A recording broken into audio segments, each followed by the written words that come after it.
Okay, so this is a 2003 BMW 325i. I just replaced the brake pads, brake pad sensors, and transmission fluid with filter. Um, Most of the BMWs would have this brake pad sensor light on, and this is how we reset it. It's a very simple process. Turn the key to ignition position, wait for the light, and if the brake pad sensors are replaced without any wiring issues, the light should disappear within a few seconds, or sometimes takes about a minute. In my case, the light has gone the moment I turn the ignition on. So I think that, this is exactly what you need to do. There's no reset buttons, or you need a scanner to do any of this thing, and you basically start the car back up.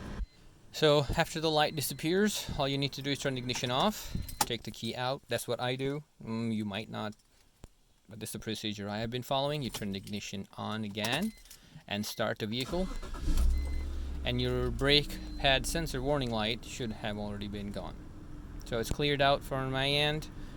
This just tells me the brake pad sensor was replaced successfully. There is no issues with the wiring, and that's that.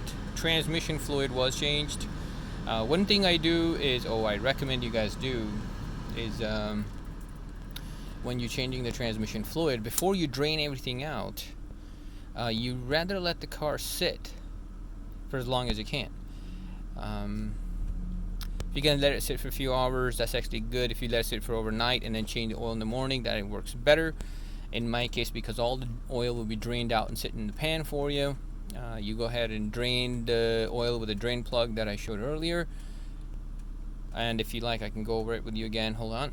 So if you have GM transmission in your BMW, which should be 5L40-E, then you have a 20-bolt pan that looks just like this one.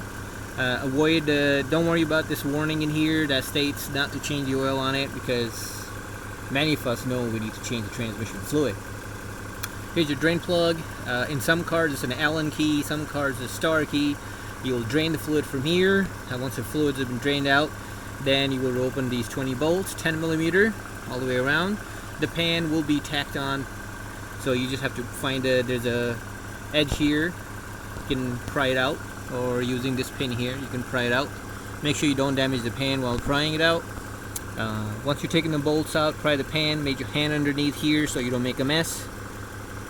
Once the pan's out, the filter is not bolted with anything. Filter is basically pushed up with some O-rings. It has 2 O-rings on it. If this is 5L40E, you'll have 2 O-rings.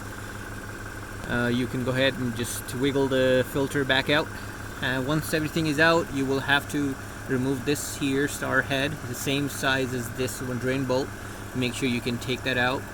And then what I use is basically a fluid transfer pump that I attach to my air compressor. So I have this unit here that works really good for me. I keep it under 15 psi. I don't go too high. You get these fittings with it, and they have a whole container for different fittings. I'm using ATF 102. This just sits onto that hole, and you attach this line,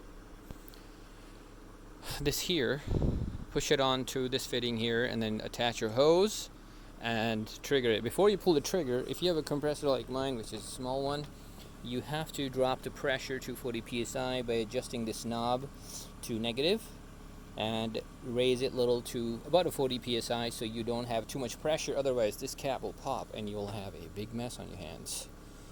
Anyway, you will add the oil until the oil. So to add the oil is very simple. You keep pumping the oil, make sure the car is running, not very hot. Just make sure the car is running when you add oil in here. So while you're adding the oil, you will notice it will take about 8 quarts and 8.3 quarts of oil. And while the car is running, while you're adding the oil, once the oil stream started pouring out of this, you should stop pumping and you put your fill plug back in, and you're all set. It's not really much to it. It's a very simple and easy process. Hopefully this helps you guys. So here's the car. Hopefully some of you would have any, I would say, hopefully this helps you change your transmission fluid and reset your brake pad sensor light. And if you like my videos, please subscribe or hit the like button. It helps. Hopefully